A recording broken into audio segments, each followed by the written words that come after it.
I'm Johanna Morgan. I have an interview for the job. Did you think my writing was good? It's not really us. Not cool. Darling, rooms like that need girls like you. How to Build a Girl set in 1993.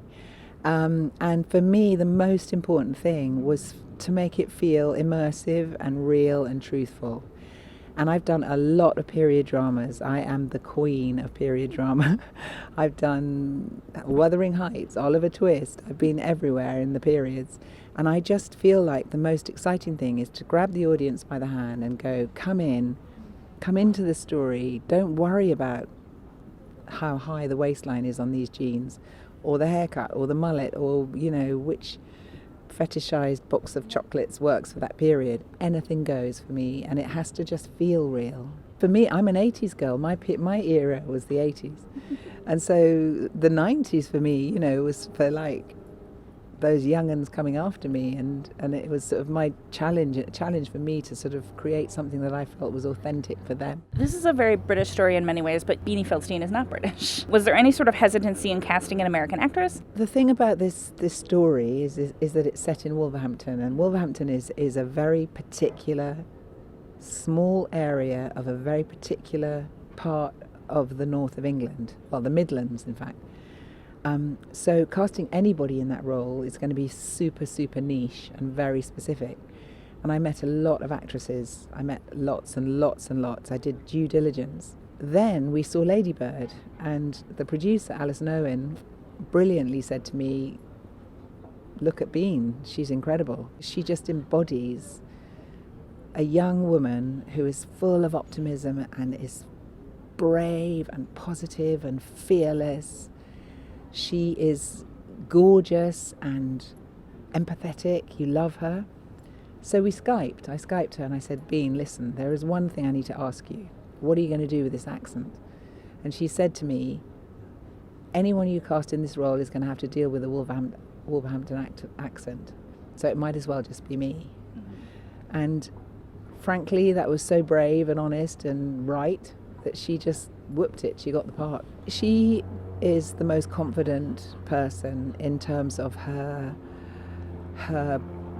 body shape, herself, her person, her everything. She's had a super brilliant upbringing, I think. I think she comes from a really good family because she just sort of enters the world as herself, and so that released in us this character who could just be free. Last night, rock and roll meant nothing to me. By midnight, it was the most important thing in the world. How much of a collaboration did you have with Caitlin down there, with the book's author / screenwriter?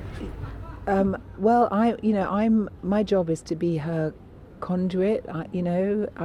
My job is to take her book and do the best by it on screen. So I worked with her very closely for about a year and a half on the script. We were in a basement kitchen of our offices with Bonnie, who's our co-producer, and we thrashed it out together for a year and a half. So intensely close. We are, by the way, yin and yang. Can you talk about the development of the God Wall, both like aesthetically and in casting? It was a tricky thing, the God Wall, you know. It took a lot of thinking about because we didn't want to bump the audience out at the beginning with this kind of crazy thing. But actually, I had a God Wall, my daughter has a God, every kid has a God Wall. The idea behind it was to actually ask people to come and be on the God Wall who are kind of icons now, for whatever reason. So you have Lily Allen playing Elizabeth Taylor. You have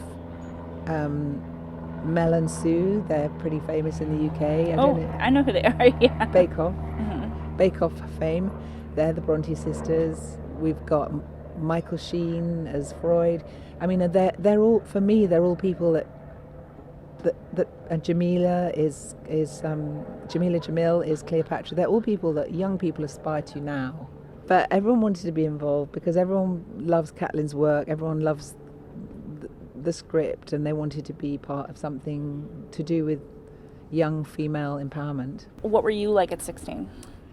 So I was the kind of flip side of Caitlin. I was a goth. I was a big Susie Sue fan.